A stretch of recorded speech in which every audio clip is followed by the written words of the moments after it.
wrinkles and taking care of wrinkles and some of the things that we can do for facial appearance. You know, what better place to do that than Aspen, kind of one of the centers for that. So it's appropriate for us to talk about that here. When I'm talking to patients in preventative terms, I tell them that there are 10 ways to avoid wrinkles, some perhaps more important than others. And so this is a little routine that I talked to you about a couple years ago, and I tell my patients still about the 10 ways to avoid wrinkles. Well, first, and probably most important, is if you could, to pick good parents.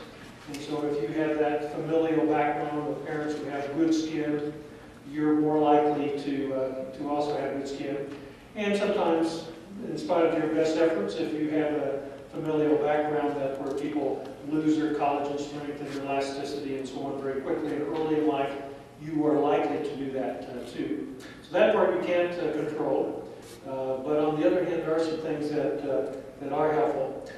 Number one on that list of things you could do, and number two listed here, is to avoid ultraviolet light and UV light. So wear sunscreen. The fairer and lighter your skin, the more important that is, but important for everyone really in terms of not just avoiding wrinkles, but for the other damage that UV light can do. But so for sure, avoiding sunshine, ultraviolet light is important, and also it's important for those artificial sources of UV light. I think this is a bit less popular than it was in years past, but tanning salons, tanning beds, even home units like you see here. I try to tell the patients that all of the bad things that the sun will do, this will do as well. That's cause you get a tan, if that's your goal, but it also causes aging and puts you at greater risk for skin cancers and so on. And I also say, you know, if you're not sure about it, look at those people who work in the tanning salons who get all the free stuff, and you know their skin is tan, but often very leathery and age looking. Important also, stop smoking, we tell patients.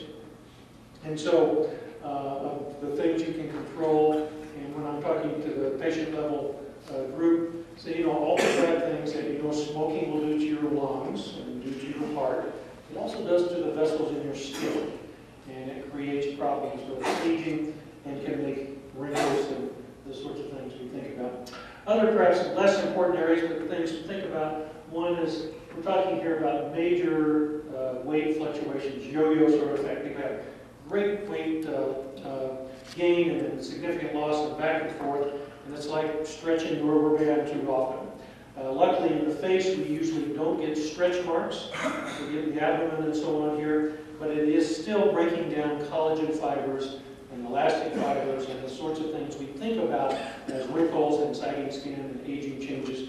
And so maintaining an appropriate weight is helpful. Staying well hydrated, most everybody knows that's helpful, and I kind of talk about to the patients that, you know, the difference between a raisin and a grape is hydration, and that raisin look is probably not very good for most people. Here, good nutrition, of course, and all the things that good nutrition obviously does for the rest of our body is important for the skin as well. Once it's related to ultraviolet light again, but one overlooked important area is to wear sunglasses. Now, cataracts are both familial and UV related probably, so you're helping with that. But in terms of wrinkles, particularly that thin skin around the eyes and the areas where most of us begin to see wrinkles first, we are doing both a mechanical block, keeping that UV light away from our eyes, but also if you're like me and you squint easily, it keeps you from doing the squinting sort of stuff, which again, over time creates wrinkles.